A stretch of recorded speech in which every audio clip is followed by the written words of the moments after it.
Yep. Alright, ready? So, the title of my presentation is 0 to 100, and in this I'll be analyzing how consistency towards your goals, no matter what obstacles, no matter what negativity you face, will ultimately lead to your success in the pursuit of happiness. And you already know Will Smith is the main character. So, how this is going to go, first, I'm going to introduce you to the movie. There's going to be quotes, explanation, examples, and conclusions, but first, this is more of a rhetorical question for you to just let it marinate throughout the whole presentation. Do you think everyone is guaranteed success? Why or why not? But what extent do you think you have to put behind your goals to achieve success? So, this movie was made in 2006 and it's called Pursuit of Happiness. I already said that. And it's about a man named Chris Gardner who ultimately struggles with his current position trying to sell high demand luxuries, very low demand luxuries that cost a lot of money, but he tries to sell them to different companies, but he goes through a lot of conflicts, meanwhile trying to take care of his girlfriend Linda and his son Christopher. And through all this, he recently applies for an unpaid internship to become a highly paid stockbroker, which will get him a lot of money. And the message behind this foreshadows that if he does everything correctly, he will, being consistent towards your goals through everything that he does, it hopefully will lead him to success. And this is all seen through symbolic dialogue and actions.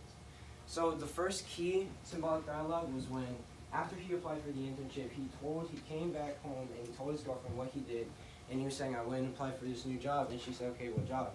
And he said, stockbroker. And she said, stockbroker, not an astronaut. So, first of all, this was all unnecessary for her to say that, and it shows how, well, before I say how it shows, it says that he is not, but beside what she just said, he's not hindered with this to his motivation for his, to become a stockbroker, yet it does show how she has lack of belief in him, and she thinks that he ultimately can't achieve this goal. Like, why are you going to become a stockbroker? You have other stuff to worry about. But then later after this, he said, after he applied for the internship, the program took only 20 people every 6 months. Only one person got the job. It already showed he had low chances of even getting this job. And he said after that, there were 3 lines under high school that you had to list more education. He didn't have a lot of education after high school. So after this, to correct that, he went down all the way to the firm and introduced himself to Mr. Twistle, one of the heads at Dean Witter. And he wanted to discuss the weaknesses on his application, being that he didn't have a lot of college degree. He didn't have anything after that. So this ultimately put him ahead of the line, being that he was one of the only people that introduced himself to one of the heads, and it made him prominent to everything else. So the persistency of Chris to go out of his way and meet Mr. Twistle shows that he's trying to stand out, and actually he wants this job. So that's where it shows his consistency. And after this, he runs into Mr. Twistle again outside the firm, and he catches a cab with him, and he takes advantage to that to probably talk to him a little bit. And Mr. Twistle has a Rubik's Cube. And around that time, everything blew up with the Rubik's Cube. Everyone was trying to solve it. So he took advantage of that. He took the Rubik's Cube. And right here, Mr. Twistle was like, we can drive around town all day. I really don't think you can do this. He was like, yeah, I can do this. He said, no, you can't, Mr. Twistle. So that little thing right there of him having doubt from Mr. Twistle saying he can't, that just sets a moral for the whole story. It says that even being told he couldn't do something, he still did it anyways. Like, how you going to doubt me? Like, do not doubt me. Don't doubt me ever. Please don't. So he said, so Mr. Twistle, just this scene specifically, Mr. Twistle believed that he couldn't do the Rubik's Cube, and he got it like that. He got it in like, I think he got it in like 4 minutes. And after that, Chris did it anyways. Mr. Twistle then left the cab, impressed and intrigued with the solved Rubik's Cube. So then after this, this was when Linda called him up, and she was telling Chris that, I'm leaving. You're not going to be successful. I'm dipping. So right here, this was in this moment he was calling from a subway telephone, and in this moment he looked at his nickel that he had that he was using to pay, and he said, referring to Thomas Jefferson's Declaration of Independence, where he was saying his stance on the right to life, liberty, and the pursuit of happiness, he was saying, what's my time? And I remember thinking, how did he know that? How did he know to put the pursuit part? That maybe happiness is something we have to pursue. And maybe we can actually never have it, no matter what.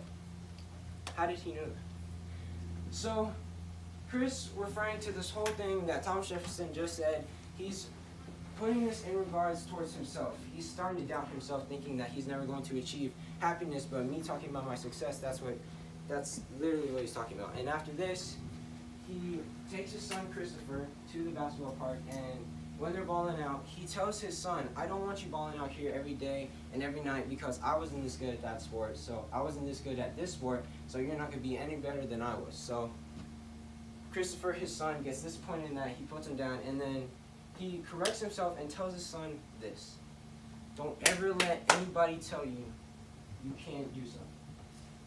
Not even me. Alright? That's what he said. What's my time? Keep going. You got a dream, you got to protect it. People can't do something themselves, then they're going to tell you you can't do it. You want something, go get it. Period.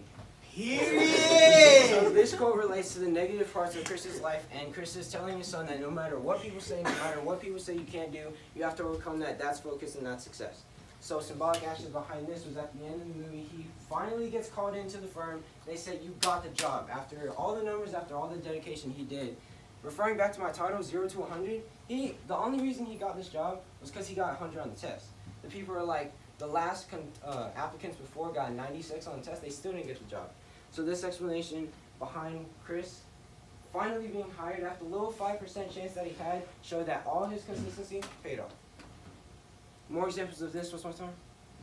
Alright, well, just one important thing is right here. He had to take care of Christopher and his girlfriend even after she left, and he kept going to the internship while being homeless. That's the 0 in my title. It was at the bottom. So in conclusion and character, all of this was shown through symbolic dialogue and its symbolic actions, and no matter what people say you can't do, you have to contain your consistency, you have to contain your focus, you have to stay mindset it. For the ones that follow me on Instagram, you don't know this is what I'm about. Give this And man his that country. is my freaking presentation.